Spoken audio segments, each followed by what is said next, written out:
Hello, we're in the Martin County Historical Society's Pioneer Museum lobby. And there are really quite a few things in this area that are of great interest to people. Absolutely. Probably the most interesting is the music display. That's the one that probably generates the most interest for people. And Jim, what do you think when people come in? What do you hear them say? Oh, they love looking at all of the pictures. They like checking these pictures out, talking about the people they remember. Or like a ballroom? Oh yeah, and the bands that they remember seeing live, the songs that they used to remember. Yeah, it really brings back a lot. Got pictures of the different groups, the local garage bands that played, and then they're all identified right here, the Corvairs, the Brotherhood, Epicureans, Nelly's Folk, Twilighters, just all kinds of different garage bands they were called in the day, I guess. Yeah, and a lot of very talented musicians too. Really, yeah, some continued on into the 70s and 80s and beyond. Yeah, a big part of the music, of course, was the youth center, and we have some things from the youth center here. Bumper pool table that a lot of people played a lot of games on over the years. And the pinball machine, very popular item. I kind of remember that myself back in the day. Sure. It's kind of a fun thing to play. And of course, speaking of the youth center, here we have the rules of conduct. Oh yeah. No smoking, no alcohol, cooperate with a chaperone, refrain from sitting on the tables, and so on. I think no blue jeans, I think, was another one that's Girls must down wear there. dress clothes, boys must not wear blue jeans. So, Yeah. pretty interesting. Yeah. And Jim, what else do you see that is very interesting in this room that draws people's attention? Yeah, right here we've got Don Dahlke's Fairmont Martins uniform with the cap. Martins were a very good amateur team in the 1950s and many other years. Got a semi-pro team, actually. Yeah, and they were state champions for a couple of years. This is Don's uniform that he wore while he played with the team. And he was a teacher, wasn't he, Len? He was. He was a school counselor. Interesting tidbit here.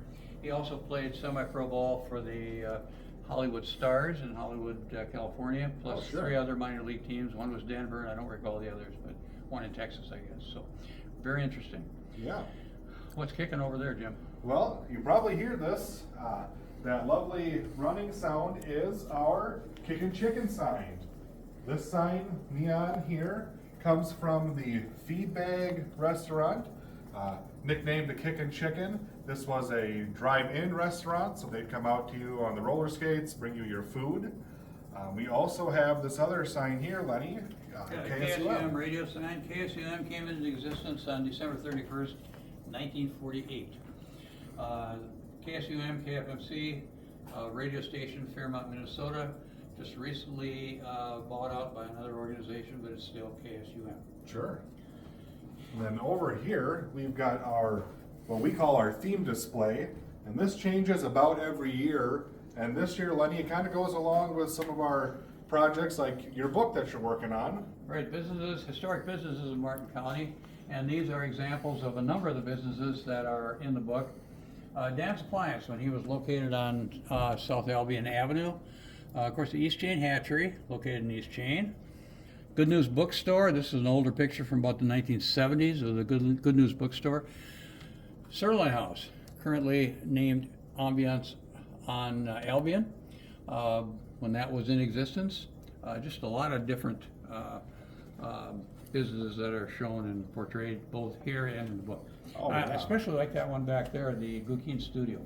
Yeah, this is a great advertising piece that they would have had up on their counter. These were really in vogue, 50s, 60s. Here, see the little cars. When this was in a earlier time of its life, would have been plugged in. It would have spun around and made noise. Yeah, you can see lots of these all over the country. Little businesses had these all over. Probably don't want to plug it in now. Yeah, it might be a short in the cord. Right. And another great item, Fairmont Canning Company. A lot of people worked there over the years. This is one of the boxes that they would have used. So. And as far as business machines and so on, that cover their high typewriters. That was a significant business in Fairmont back in the 70s and before, maybe the 80s too. Oh, sure. But, and you can also see down in that corner a cigar mold. That was interesting that Fairmont had its own cigar business at one time as well. yes, That Cigar Company was one example. Yeah, I believe so. Well, Jim, I think we've covered the majority of things in this room. I believe so. So, anything else you can think of? I think we're good. I think this has been a very good quick tour of our lobby area in the Pioneer Museum.